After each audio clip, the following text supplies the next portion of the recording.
Jika kita evaluasi keberlangsungan semester ini, banyak keluhan pemakaian lapangan yang bentrok antar kelas. Saya juga merasa pelaksanaan proyek profil tidak pas kalau di bulan November. Soalnya di kalender akademik, acara kita padat di bulan November. Ada perlombaan menari dan ada minggu literasi. Guru-guru banyak mengeluh juga karena kewalahan sambil mengerjakan rapor. Ini ternyata jawabannya. Kenapa pengorganisasian pembelajaran itu penting? Gimana Pak? Pengorganisasian pembelajaran penting. Halo, apakah pernah mengalami hal serupa seperti cerita tadi? Adanya pemakaian fasilitas yang bentrok, kegiatan yang terlalu menumpuk di suatu waktu, atau agenda-agenda sekolah lainnya yang tidak terorganisir. Hal-hal seperti ini kadang terjadi dan menghambat proses pembelajaran ya. Ibu dan Bapak, pengaturan jadwal kegiatan dan pembelajaran di satuan pendidikan sebaiknya memang harus dipikirkan matang-matang. Dengan begini, jadwal pembelajaran dapat berjalan efektif. Peserta didik pun dapat belajar dengan nyaman dan optimal. Saat ibu dan bapak mengatur waktu pembelajaran antar kelas, mengatur beban belajar peserta didik, proses belajar hingga misalnya pengaturan penggunaan sarana prasarana, di saat itulah sebenarnya ibu dan bapak sedang melakukan pengorganisasian pembelajaran.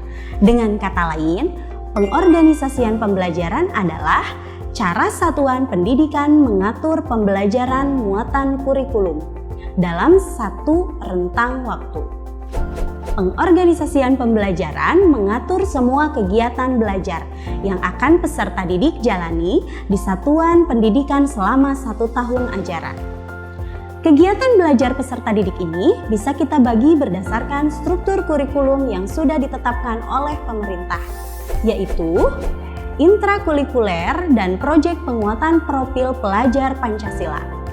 Selain itu, kita juga perlu mengatur muatan belajar untuk kegiatan ekstrakurikuler dan program sekolah lainnya. Lebih jauh mengenai kegiatan belajar dan tujuannya masing-masing akan kita pelajari pada video yang terpisah.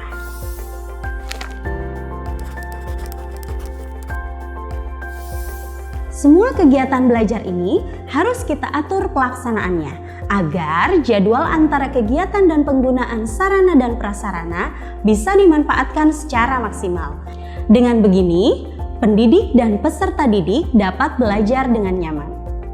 Program yang sudah disusun pun dapat berjalan dengan lancar.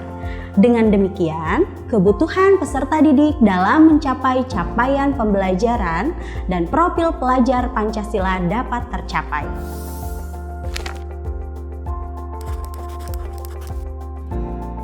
Dalam pengorganisasian pembelajaran, yang diatur adalah semua kegiatan belajar dan program sekolah selama 1 tahun ajaran. Di antaranya,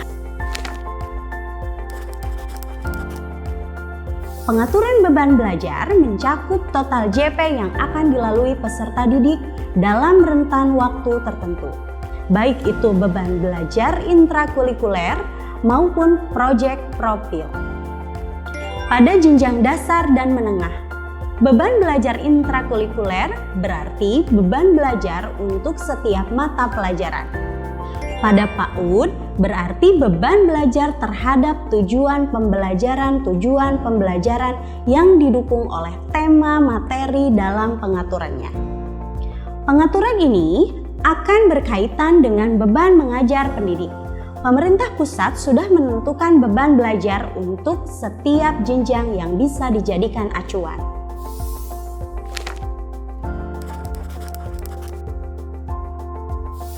Mata pelajaran atau materi apa saja yang akan dipelajari oleh peserta didik dalam 1 tahun, bagaimana ketersediaan gurunya.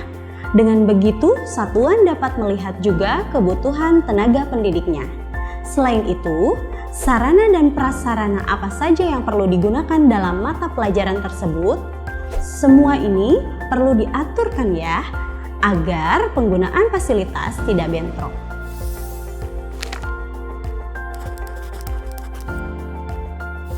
Pada bagian ini, kita sudah mengatur lebih rinci mengenai jadwal belajar setiap minggu serta lama waktunya, termasuk jadwal kegiatan lainnya.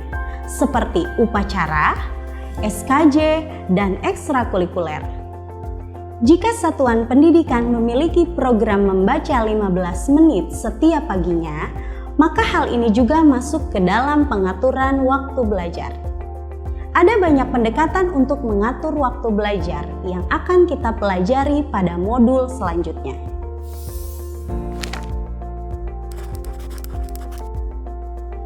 Pengaturan proses pembelajaran ini dapat ditentukan sejalan dengan visi dan misi.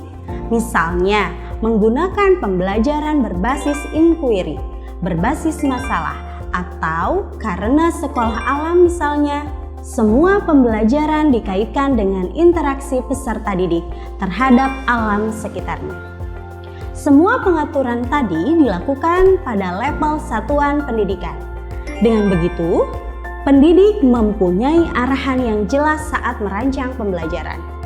Pendidik jadi tidak bingung apa yang harus dilakukan dalam praktik pembelajarannya. Dengan pengorganisasian pembelajaran yang tepat, satuan pendidikan dapat menentukan program-program dengan lebih strategis. Kepala sekolah dan pendidik dapat mengidentifikasi kegiatan atau program prioritas dalam setahun. Memanfaatkan sumber daya yang dimiliki, menentukan fokus pendekatan pembelajaran sesuai dengan karakteristik dan visi misi satuan hingga memetakan mitra-mitra yang berpotensi dapat diajak kolaborasi dalam beberapa program prioritas yang kita sudah susun. Kebutuhan mitra ini biasanya diperlukan pada SMK dan pendidikan khusus. Oleh sebab itu, dalam menyusun pengorganisasian pembelajaran perlu ada kolaborasi antara kepala satuan pendidikan, Wakasek, dan perwakilan pendidik. Bagaimana Bu, Pak? Apakah sudah dapat bayangan? Kira-kira seperti apa pengorganisasian pembelajaran itu? Mungkin ada yang baru mendengar istilah ini ya. Tapi Ibu Bapak tidak asing kan dengan istilah seperti program tahunan atau PROTA, program semester atau PROSEM, dan kalender akademik? Nah, dokumen-dokumen itu adalah contoh hasil dari pengorganisasian pembelajaran loh. Jadi, sebenarnya kita sudah cukup akrab ya dengan proses pengorganisasian pembelajaran ini.